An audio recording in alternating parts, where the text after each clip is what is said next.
The Trumpet Daily program begins right now. Today's world news, what it means, where it's taking us. I bring you the one and only possible message of world peace. This is a message of hope, tremendous hope. And he said unto me, you must prophesy again. The Trumpet Daily program begins right now. Now, God says to his watchman, when you see all this happening, when you see the sword, you lift up your voice and you tell the world.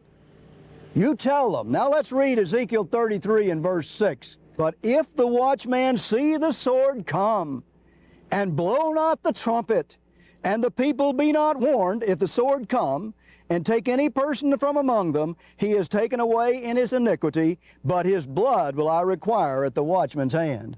God's people, God's very elect, if they don't warn, he says, their blood, the world's blood is going to be on your head. But when you see the sword, you'd better warn. And I tell you, I see the sword. And I think other people do that don't admit it. Well, as talks between Iran and Washington on Tehran's nuclear program have come to a complete standstill in the wake of those Israeli attacks, European nations are hoping to fill the diplomatic void. Now, foreign ministers from Britain, France, and Germany, alongside the EU's foreign policy chief, are meeting with their Iranian counterpart in Geneva today. Abbas Araghchi said that Iran has nothing to discuss, with Washington as long as Israel strikes continue, though he did say that Tehran is open to dialogue rather than negotiations, so to speak, with other parties. One thing to remember is that deadlines in Donald Trump's world are something that is a very loose concept, and it's not me saying that. It's Steve Bannon who talked about and gave examples of, for example, the Russia-Ukraine war, the trade war, China, all of these things where there have been deadlines that have not been met. So the 2 weeks is something that Donald Trump says, but maybe that's not really a sort of timeline. President Trump will do what's best for America. I trust his judgment. He gave them the chance to do it through negotiations. They strung him along. You don't string along Donald Trump. He knows the game. And most importantly, let's honor our dead by saying this time we're actually going to think it through. And that's what President Trump's doing. When he comes to the decision, and particularly he's giving them another chance. But now the other chance is kind of mangled because the Israelis and Bibi moved this to what they moved it to, and let's have an adult conversation, to regime change or regime destruction. That's what he's pitching the other night. When he said, this is not America first, America dead. Who in the are you to lecture the American people? Who are you to lecture the American people? American people are not going to tolerate it. They're not going to put up with it. Who are you to jam us into this situation which you knew you couldn't finish the job? Or if you can, go finish it. You got plenty of things. Say, hey, Bannon, don't know his time. When you finish, then go finish it. Quit coming to us to finish it. President Trump may come to that conclusion. But it's not something he would just say out of thing, oh, yeah, let's go bomb him and take care of it. That he's going to do it because he's got to weigh the options now that you've gotten us into it. That's reality. That's the truth. That's exactly where we are. And people should be truthful with each other, particularly in these tough decisions. That's what allies do. Allies don't manipulate and don't inexorably draw people into situations of which the other party has to get them out of. The mullahs, they can chant death to America every weekend. That's no problem. They can talk about annihilating the United States. But if Benjamin Netanyahu, if he lectures America or if he manipulates America, well, then he's got to be called out, even from the conservative right. You're listening to Stephen Flurry, and this is the Trumpet Daily. We appreciate you joining us on today's show. You can get to the live video of this program at trumpetdaily.com or at our Rumble channel, rumble.com/Trumpet Daily. If you go to Rumble, make sure you leave a nice comment, or if you want to send us a comment, it's td@thetrumpet.com. radio.com. Lots to get to on today's show. It's Friday, so we've got WorldWatch, if we can squeeze that in toward the end. And it's also Bring Your Dog to Work Day. That's, I guess, there's my dog watching the Thunder get demolished last night. No, actually, I didn't bring her this year. I think I did that last year, didn't I? That's the one where she's up on the table. Just ran out of time. We had to kind of set up the set for it last year. So I did bring a couple of clips. If the guys have them, you can play the one where she's wrestling with my son.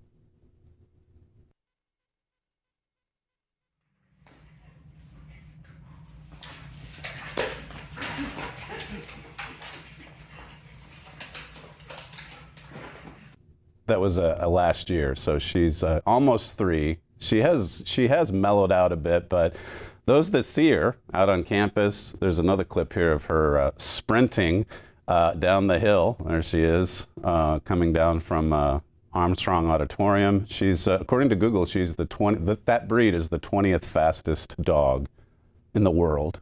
So there you go. And this is the part of our campus where she runs the fastest, as I encourage her to go. So maybe next year, or maybe next week, maybe in the next coming weeks, we'll bring her back into the studio so that you can see her live on the show. Well, as I say, I've got a lot to get to today, but I have to mention Bring Your Dog to Work Day for all of those dog lovers who are out there, and I'm sure there are many. So you heard there in the cold open, I mean, the MAGA movement is pretty well split. You've got Fox News on the one hand saying, look, we can take out their nuke program and take out the regime as well. They're cheering it on. And then you've got Bannon and Tucker and all these others they're singling out Netanyahu.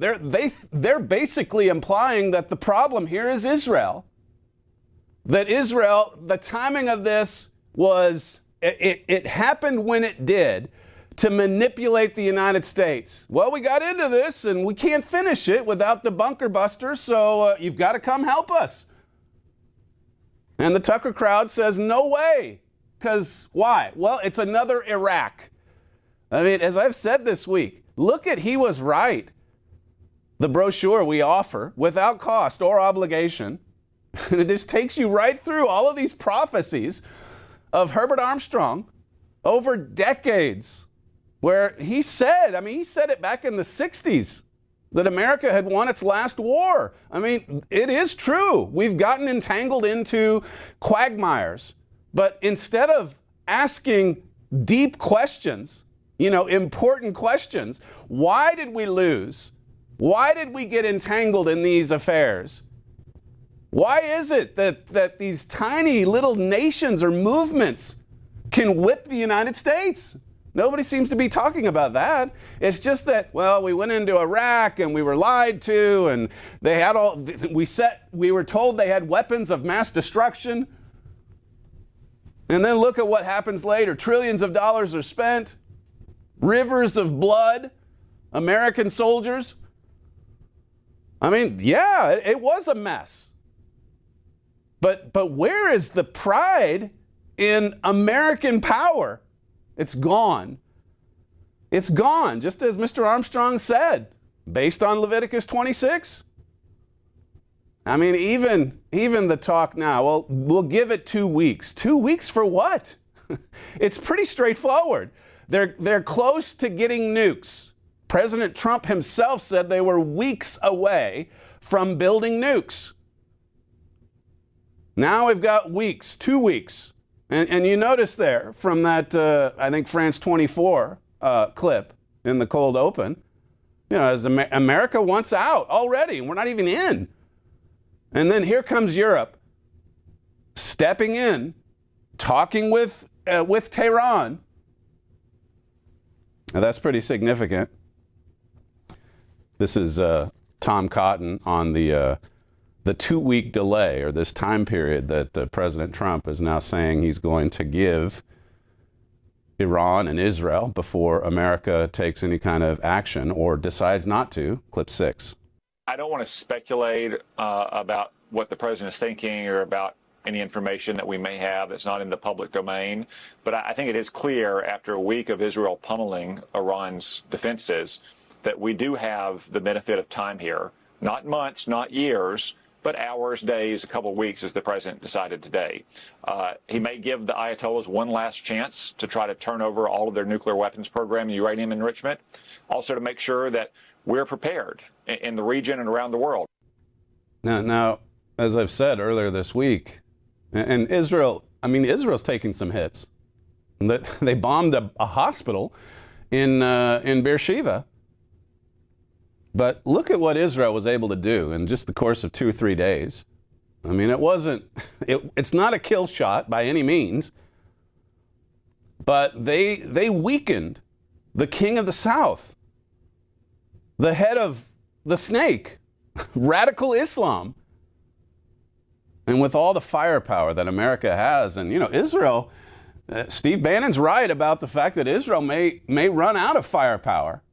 I mean, if they have to keep shooting down these missiles, it's very costly to do that. And it's a small state. I mean, they have more firepower than their neighbors in that region. But of course, America is the one that has the firepower to actually make a kill shot, but we won't do it. There's no will to do that. And so you've got this split right down the middle of MAGA. And Donald Trump calling out Tucker as kooky. And according to polls, I mean, it seems like you can play that Harry Inton, I think it is, from CNN. This is number 11. Trump has said that Iran cannot possibly get a nuclear weapon. That is what this is all about. How do Americans feel about that particular thing? Yeah, look, I think it's a complicated picture overall, but on this particular question, and overall, I feel like there's more support for Donald Trump's positions than is comically acknowledged. Oppose Iran getting a nuclear weapon. I mean, look at this. 79% of adults agree on that. They agree with Donald Trump. Iran cannot get a nuclear weapon. 83% of Republicans, 79% of independents, 79% of Democrats. When you get 79% of Democrats and 83% of Republicans agreeing on anything, you know that that position is the very clear majority in this country. And so the American public is with Donald Trump. They definitely oppose Iran getting nuclear weapons. So if they can't have nuclear weapons, and that's something that President Trump has said time and time again, if they can't have a nuclear weapon, because everyone knows they'll use it to destroy Israel, to destroy America or American cities, and they're weeks away from getting a nuclear weapon, what do? You see, it's pretty straightforward, isn't it? Israel is at war with Iran, trying to destroy their weapons. And Iran is at war with Israel, trying to destroy Jews. It's pretty straightforward. And yet we go for 2 more weeks. We play the waiting game. And as America wants out, Europe wants in. Foreign ministers this is from CNN, from Britain, Germany, and France are traveling to Geneva on Friday, that's today, to hold talks with Iranian representatives and have been briefed on the details of the last deal Witkoff offered to Iran. So now we're back to negotiating. But of course, Europe wanting in, that's significant too, because we know from Bible prophecy that ultimately it's Germany that eliminates this threat, that takes out this threat. And we've played you the clip of Merz earlier this week. I think it was Monday or Tuesday, where he congratulated Israel for doing the West's dirty work. He knows it's a threat. So America's looking for ways out, and Europe wants in. It's from Bloomberg. It says U.S. President Donald Trump signaled he would give diplomacy a chance before deciding whether to strike Iran, dialing back on recent comments that suggested military action could be imminent. Based on the fact that there's a substantial chance of negotiations that may or may not take place with Iran in the near future, this is quoting President Trump, I will make my decision whether or not to go within the next 2 weeks. That's a message that he gave to his press representative. Again, how does something so simple and straightforward become this complicated? You heard that even from the CNN guy. I mean, there's widespread support for stopping Iran's nuke program. And yet, as he said there, it's also kind of complicated. Why? It's complicated because the pride in our power has been broken. And that's what Herbert Armstrong lays out, and he was right. He goes through, he starts with the Korean War, he goes to Vietnam, and right down, and then you get to Iraq, and yeah, nothing has worked. And so let's just withdraw and hopefully shield ourselves from evil, from these people that want to kill us. This was retweeted yesterday by Sean Davis, an excellent conservative at The Federalist. And he's sending out this woman's comment where she says, overlooked, if the U.S. didn't have troops in the region, the Middle East that is, Iran wouldn't be able to hit U.S. forces at all. She says, huge hazard of maintaining footprints the world over. In other words, and then Sean Davis retweets this. In other words, hey, we've got all these bases, these powerful bases around the world, and, that's what puts our soldiers in danger. So what she's implying is get rid of the bases, get rid of American power so that we can't be hit. If we're not in Qatar, they can't bomb Qatar. So let's just get out. I mean, look at how broken our will is. Even, I was telling Sam yesterday, even back when we invaded Iraq, my father made the point that, look, it's misguided. The fact that the war is against terrorism, which is a tactic, and you're not identifying the evil, you're not identifying the cause, who it is that hates you, that's trying to kill you, that killed those thousands of people on 9/11. But even when you're not going after the head of the snake and you're going into Iraq, which is right next door, imagine the power, imagine the deterrence if you go in there and you do set up a massive U.S. military base. Now, again, I know the Forever Wars crowd is screaming right now, what are you talking about? We can't afford to do that. Well, there are a lot of problems to run through. We try to get through as many as we can on this show. It's hard to do in 55 minutes. But hey, let's not put our soldiers in danger, so let's close down all of these bases. That's like saying if I don't live right next door to this murderer that wants to kill me, if I'm a little ways down the street, well, then I'm okay. Then I'll be safe. Look at how much faith we put in politics, or in this case, geography. Now, it is nice to have such a big buffer there in two oceans on either side of America. And it is a blessing that we don't have hostile neighbors right next door to our north or south.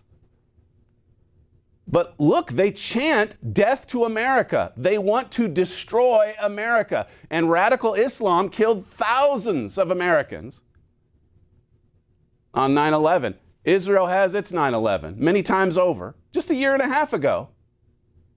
But how many people look at this and see evil for what it is? They're telling us that they want to murder us.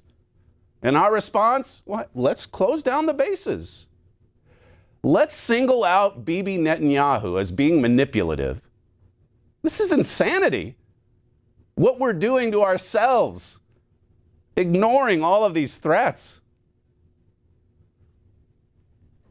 Byron York, speaking of Trump's decision, he says, remember here, the goal is to make sure Iran does not have a nuclear weapon. So that's, as I say, not complicated. It's pretty straightforward. It says, does that mean the problem has to be solved forever? That is to ensure that Iran never, ever, ever has a nuclear weapon? Or does it mean to ensure that Iran does not have a nuclear weapon for a significant period of time? Now, here's where it begins to get complicated.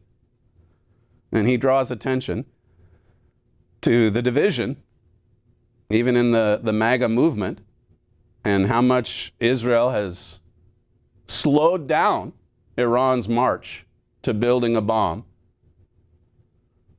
It says, no, the Israel-Iran situation in 2025 is not the same as the Iraq situation in 2003. But for Americans, the Iraq debacle is a constant reminder of the importance of going to war only for the soundest of reasons and only when other options have been exhausted.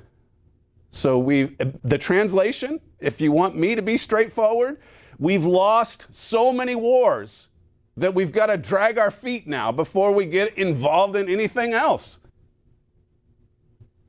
Well, what happens if enemies show up at your doorstep after they've told you day in and day out that they want to kill you? What do? Broken will.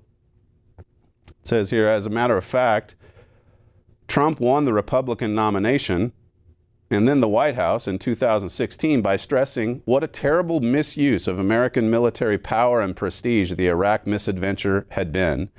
It's certainly something Trump doesn't want to do himself. So we've gotten into all these quagmires. And now we're talking about, well, how much time before they get a bomb do we need? And do we need to have all these bases in the neighborhood, these military bases? I mean, there's conservatives actually discussing this as if just shielding ourselves from violence and evil and murder is going to eliminate the threat. Listen to what Mr. Armstrong wrote in our booklet. He was right, or actually we're quoting from him, from 1961. It says, unless or until the United States as a whole repents and returns to what has become a hollow slogan on its dollars, in God we trust, the United States of America has won its last war. That was in 1961. He says, I said that when we failed to win in Korea. I said it again now that the United States government endorsed the Cuban fiasco. Its president gave the go-ahead. And God, the God of America, the God America has deserted, rather, gave it its most humiliating defeat. What does the Cuban debacle mean? It means, Mr. and Mrs. United States, that the handwriting is on the wall. And then we wrote, following that quote, those are strong words, yet their full weight and power were not known until the U.S. became involved in its next major conflict. Yeah, then came Vietnam, and we just went through the anniversary of that, 50 years on, the fall of Saigon. That was just a few months ago. Another brutal reminder of all of these losses, of all of these embarrassments, of all of these just absolute debacles.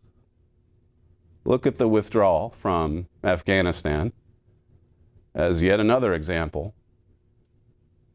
So people see this and they, even if they're conservative on a lot of other issues, they conclude, let's just withdraw from everything. The will has been broken, and America's enemies see this. They see it. I mean, this is something President Trump campaigned on. We've got to end all these forever wars, and we certainly can't get into another one. What must they be? Here comes the mullahs now. They're ready to talk to Europe, and Europe is ready to accommodate that. As far as what the world is seeing or observing in the United States, listen to this from CNN, clip 8. We are now getting an inside look at what is left of the Iranian state news station that, as you just see there, was struck by an Israeli airstrike earlier on this week. CNN's Fred Pleitgen is the first Western journalist on the ground in Tehran. He filed this report for us. We're inside the Iranian state broadcasting company, IRIB, which was hit by an Israeli airstrike a couple of days ago, and you can see the damage is absolutely massive. I'm standing in the atrium right now, but if you look around, this whole area has been completely destroyed. All of the offices, all of the technology that they have inside here, the broadcast technology, everything has been rendered pretty much useless. What we see here is the actual studio where an Iranian state TV anchor was sitting and reading the news when the strike hit. You can see here that is an anchor desk right there. And of course, when it happened, the anchor was reading the news, and then all of a sudden there was a thud. The studio went black. At the beginning, she got up and left, but then later apparently came back and finished the newscast and is now being hailed as a champion of Iranian media. Okay, so you get to see some of the destruction in Tehran, but why is CNN in the heart of Tehran in the first place? Well, because the mullahs know. They're propagandists. They know. They know they've got to get the pro-Hamas, pro-Iran, pro-Hezbollah platform in there. And the platform, I mean, their headquarters is in Atlanta, Georgia. So in comes CNN. I mean, it makes perfect sense. You think the Ayatollah is going to be inviting in a conservative like Mark Levin, who says, look, we've got to act now or it'll be too late. I played you the clip from Winston Churchill earlier this week. He said, look, he said in 1946, after the World War ended, World War II, he said, look, I sounded the alarm. I told you what was coming, but you didn't listen. Nobody listened. And then 65 million deaths later, we look back on it and wonder, why didn't we do something? Why didn't we act? Why so much waffling? What is it about Israelite nations? And Judah, little Judah, is maybe an exception to this rule from time to time. But what is it about Israelite nations that they want to look into the eyes of evil and say, yeah, I think we can make peace. I think we've signed an agreement here that's going to hold. I think it'll put off widespread destruction for another few years, at least. I mean, it's worth it. Imagine taking that approach, as I said earlier this week, in our battle against our adversary, the devil. If we just, every morning we got up and wanted to sit down with him and try to reason with him a little bit, and maybe try to get him to back off on the attacks. And maybe then after the meeting, create a little distance. Because if we're not in the neighborhood, then we don't have to worry about him lashing out at us. Satan is relentless, and so are these evil dictatorships. And you give an inch, they'll take a mile. Yeah, CNN, come on in to Tehran, because we know that you'll get our message out there. Weakness. And he was right. Again, we quote from Mr. Armstrong. First, we said, indeed, the war in Vietnam gave America's reputation as a superpower quite a beating. The Plain Truth pointed this out in February 1978 and then made this stunning prediction. The days are over when the military might of the United States is used to accomplish what America perceives as correct and proper. That was in 1978. Those days are over. It says here, America's influence and prestige is on the rapid decline. The pride of our power has been broken. Tomorrow's news today. Tomorrow's news today. It says the time is fast approaching when the United States will be so weak and so fearful of its own shadow that, as the prophet Ezekiel predicted, the trumpet will sound the call to battle, but no one will answer. Even when the trumpet of alarm is sounding, no one will answer.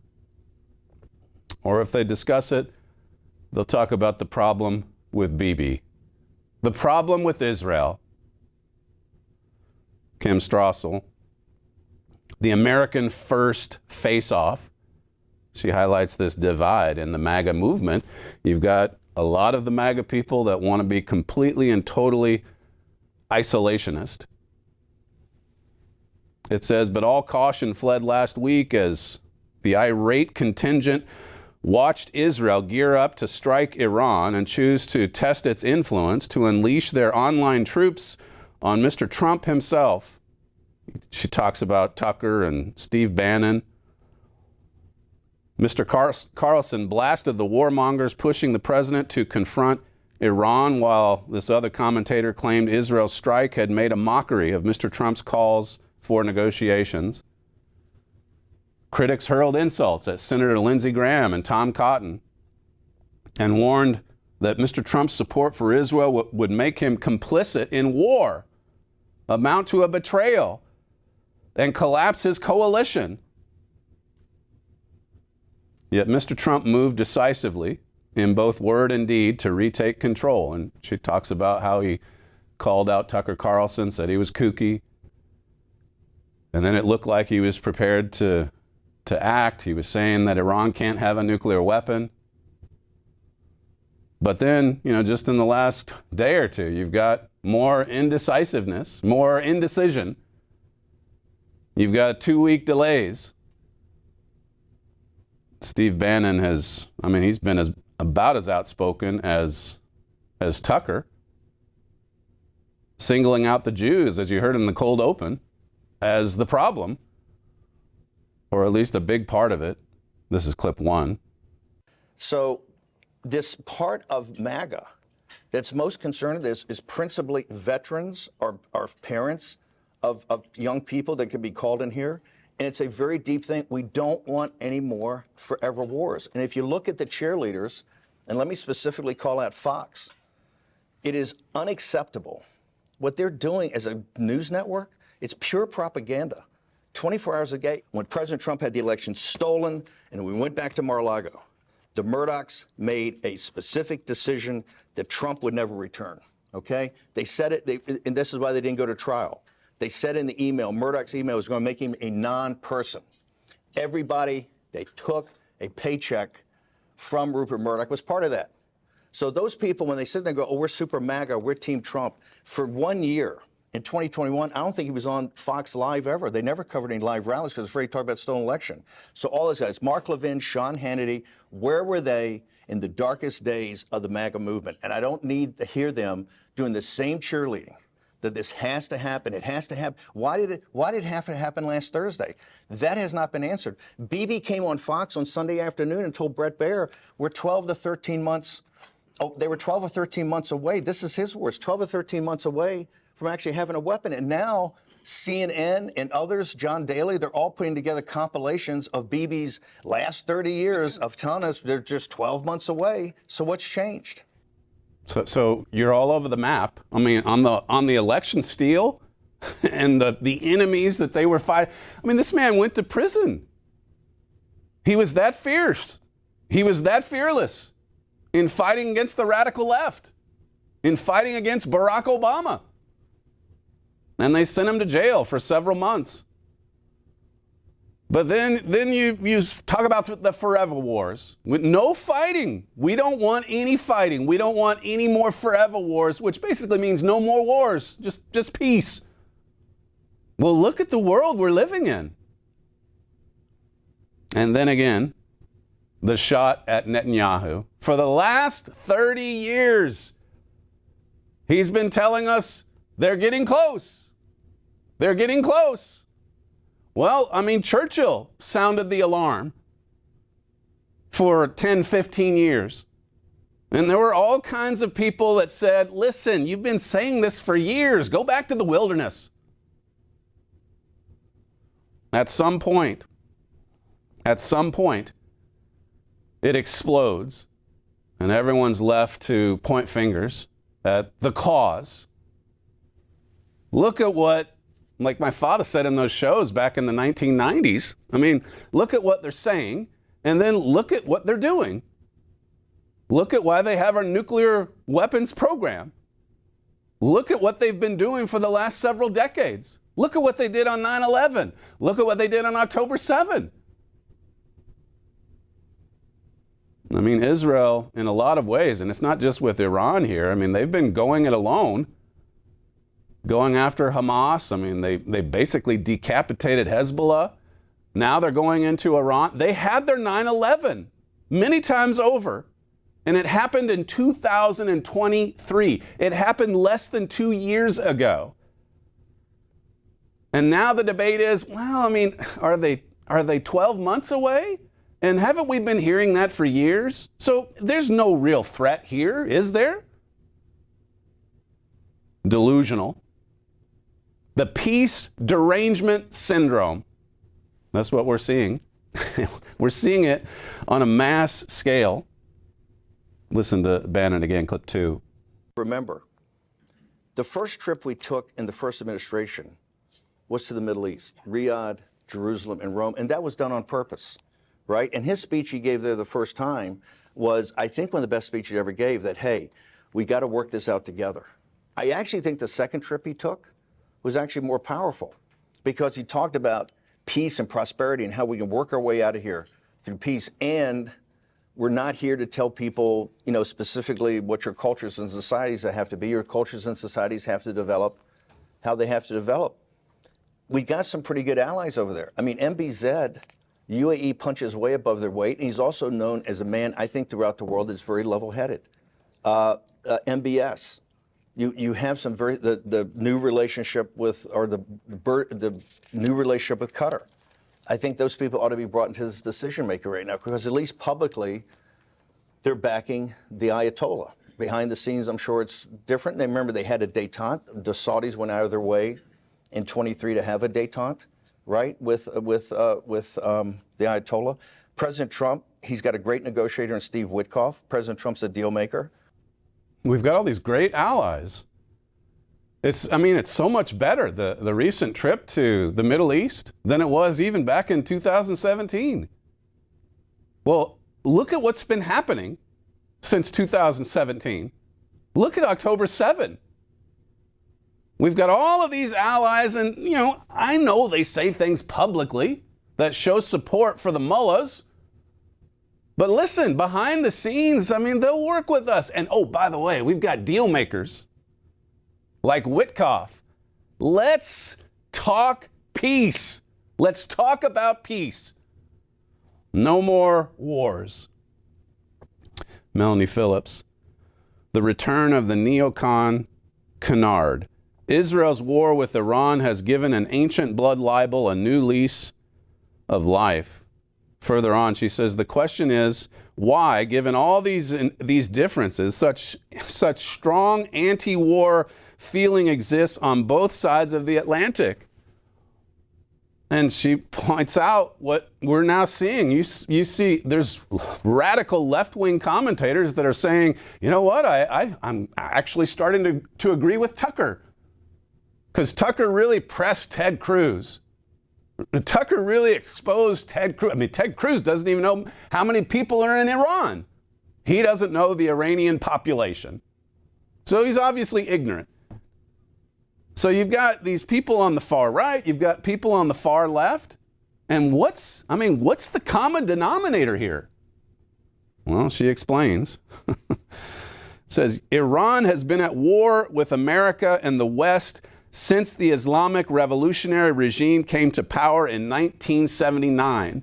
That's truth. I mean, that's a truth bomb. That's a bunker buster, okay? They have declared war from the beginning. And we're out there saying, well, look, Bibi's the problem here. He's been sounding the alarm saying it's 12 months away. He's been saying that for years. So he must be wrong. They must just want nuclear power so that they can turn on the lights in their homes in Tehran. The reality is, as she explains, it has mounted countless attacks against Western interests, has had its fingerprints all over every major terrorist incident, and has killed countless numbers of people. That has been the track record. There's no denying it.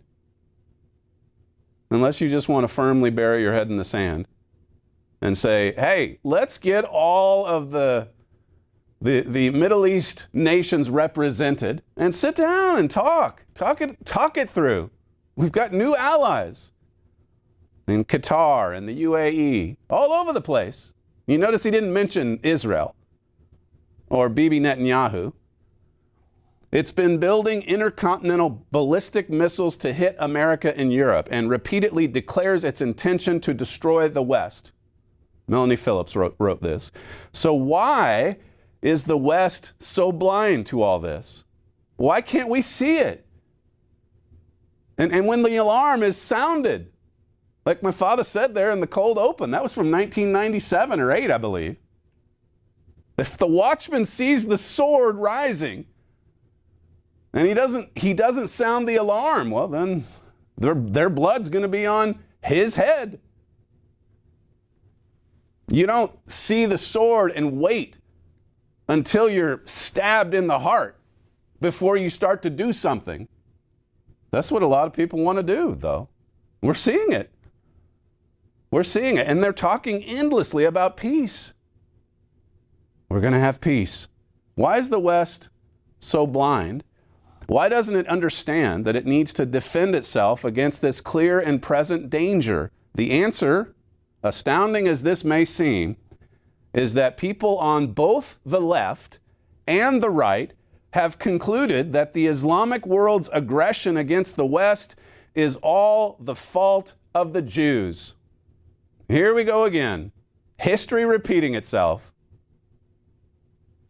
For the left, the Islamic world is the historic victim of Western colonialism and imperialism. As such, it can be held responsible for any violence against the West, which must be viewed instead as legitimate resistance.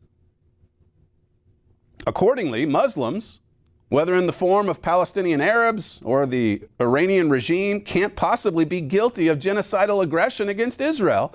Their violence can only be seen as resistance. And so the story has to be concocted that Israel is guilty of colonialism and oppression.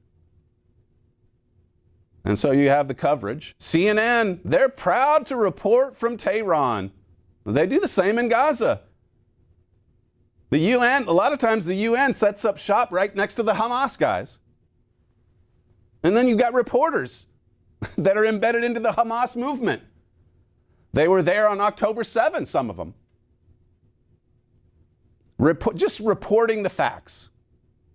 Not calling evil, not tipping off Israel before they're attacked, but, just following the murderers into southern Israel as they raped and burned and destroyed and murdered. What a world we're living in. And then now you see all this political division and strife. It says on the other side of the political divide, some on the right seek alternative explanations for what seems to them inexplicable and terrifying. These people subscribe to the Western delusion that everyone in the world is governed by rationality and self-interest. You just make a deal with them. As long as you benefit monetarily, everything's going to work out. Peace will break out everywhere. It says here, accordingly, they find it impossible to grasp the nature of religious fanaticism. They can't understand that Islamic terrorists blow themselves up on the streets of Western cities not out of despair, but from an ecstatic belief that they are doing the will of God. She says they can't grasp that Iran's supreme leader believes that providing an apocalypse will bring the Shia Messiah down to earth. They believe they're doing God's will. She says, ever since 9/11, these people on the right have asked themselves why Muslims hate the West so much. Since the West has had nothing to do with the Islamic world, they have concluded that it could therefore only be because of resentment to the existence of the Jewish state of Israel. Bibi has been sounding this alarm, yes, for 25, 30 years. And together with the fact that he's said they're going to build a bomb and they're going to use it, he's also said they're going to hit us first and then they're going after the big Satan, the great Satan that is the United States of America. It says here, so war against the West by the Muslim world is the fault of the Jews for being there at all. And so these ignorant Westerners go straight down the rabbit hole of Jewish conspiracy theory, which tells them that the only explanation for America supporting Israel is that the Jews possess some kind of demonic, magical powers to control events. And you heard Bannon there at that event yesterday go on and on about, let's talk about the timing. You know, why did Bibi do it last Thursday night? And why is he trying to manipulate the United States? Again, it may not be just out there overtly stated, but you look at the transcript of their comments, you see what they're calling for, no more war. We've got all these new allies in the region. We've got to bring them to the negotiations as well. We've got to sit down and talk. You'd be hard pressed. I don't know. I haven't listened to everything Steve Bannon said over the years, but you'd be hard pressed to find him speaking as critically, as negatively about the mullahs, I bet, than he has about Benjamin Netanyahu this week. How dare you lecture us? How dare you manipulate us? It used to be that Israel was our strongest ally in the region. And now, what must Israel be thinking? Bibi's, he's got enough resistance in his own country. And then you look at the international media, CNN going into Tehran, you see how they report Hamas. You see people from universities taking to the streets in America, in the UK, in support of Hamas. It's just part of the resistance, October 7. The real genocide is happening in Gaza. And the media, they're happy to go right along with it. The return of the old canard. It's the Jews' fault. It's Bibi's fault. How can the Jewish people cope with this fearsome, unprecedented lunacy that has consumed so much of the West? How can we be so blind to evil? How can we so easily look evil in the eyes and say, you know what, I think I see an angel of light. I think I see a new ally. I think I see a partner. I think I see someone that wants to make a deal. It's a catastrophic failure to understand human nature, as I was saying just a couple weeks ago. To have faith or trust in the human heart, particularly the heart of a mullah or the supreme leader that looks you right in the eye and says, I'm going to kill you.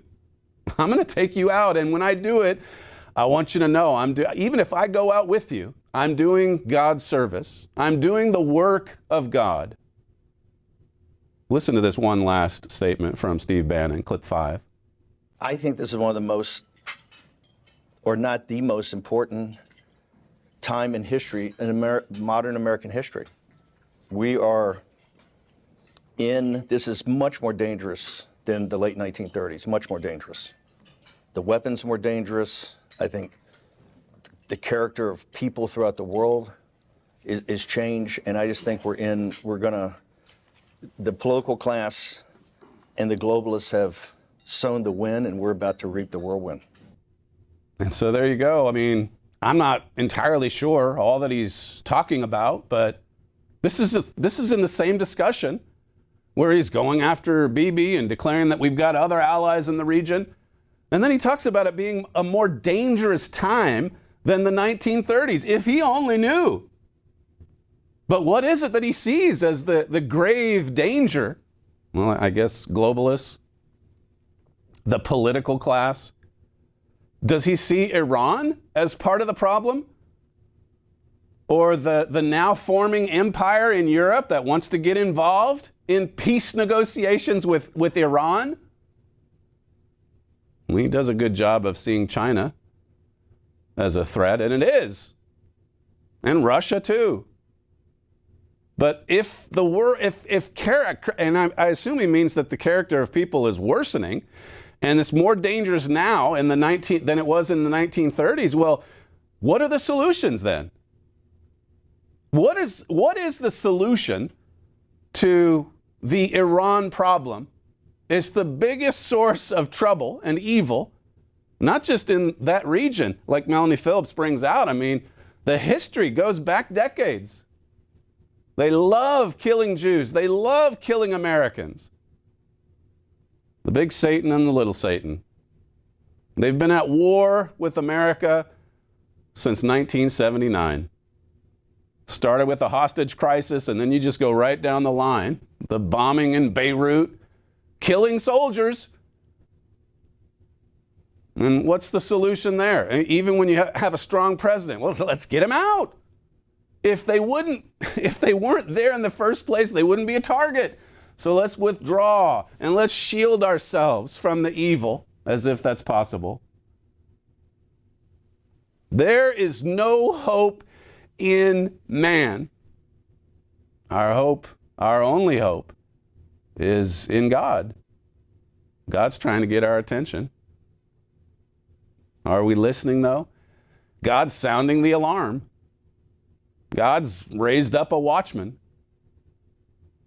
God's been proclaiming His truth through His family, His church, for many years. And yeah, we've said some of these prophecies or talked about them for years and years and years.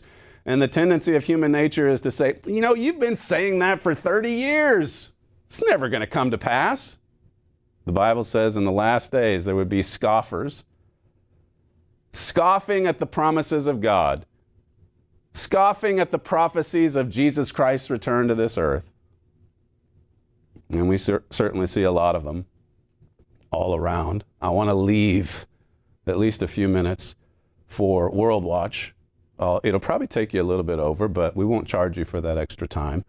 But we'll finish today's show with this week's WorldWatch segment. You're listening to Stephen Flurry, and this is the Trumpet Daily. Thanks for joining us, and we'll see you next time.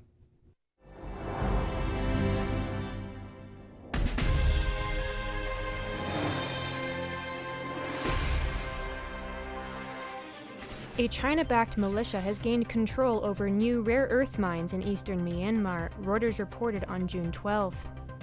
China has a stranglehold on mining and processing rare earth minerals, accounting for 90% of the world's processed supplies. These elements are critical for numerous electronic devices, from smartphones and wind turbines to military technology. China is reaching beyond its borders to further expand its monopoly on these essential elements and secure leverage against the United States in their escalating trade war. China demonstrated its willingness to weaponize its monopoly on these minerals in April, putting export restrictions on various rare earth minerals as part of its retaliation against U.S. tariffs. The Bible prophesies of a coming trade war that will escalate into an economic siege against the United States. As China's dominance over neighboring Asian nations grows, along with its control over other vital resources, the threat it poses to a China-dependent America increases. To understand where these events are leading, read Superpower Under Siege in Trumpet Editor-in-Chief Gerald Flurry's book, Ezekiel the End-Time Prophet. North Korea is building a new site that closely resembles the Yongbyon Uranium Enrichment Facility, the International Atomic Energy Agency said on June 9th. Satellite images show construction on the new site beginning in the first week of December 2024. Photos from June 10th show construction to be in its final stages. The declared Yongbyon Uranium Enrichment Site is around 1.5 miles away from the new site. The dimensions of both buildings are markedly similar. Russia and China are the real powers behind North Korea, enabling it to act aggressively against the Western world. The Bible prophesies that Russia and China will head an alliance that includes many of their smaller Asian neighbors, such as North Korea. This Kings of the East alliance will play a major role in an imminent global war that will wreak terrible destruction on the world. To learn more, request a free copy of Russia and China in Prophecy. Pope Leo XIV announced on June 7th that the Roman Catholic Church is open to establishing a universal date for Easter to be celebrated among all Christian churches. Speaking to participants of the symposium Nicaea and the Church of the Third Millennium Towards Catholic Orthodox Unity, the Pope emphasized that what unites Christians is far greater than what divides them. He pointed people back to the Council of Nicaea, called by Emperor Constantine in AD 325 to create a state-sponsored form of Christianity. For over 40 years, Plain Truth Editor-in-Chief Herbert W. Armstrong forecast the Catholic Church would pull Protestants and Orthodox back under its dominion. This prediction was based on Isaiah 47, which indicates that the Catholic Church's protesting daughters will be brought back under the Mother Church's control. A universal date for Easter would be a step in this direction. To learn more, read Returning to the Fold. To learn more about current world news and how it relates to Bible prophecy, please visit thetrumpet.com.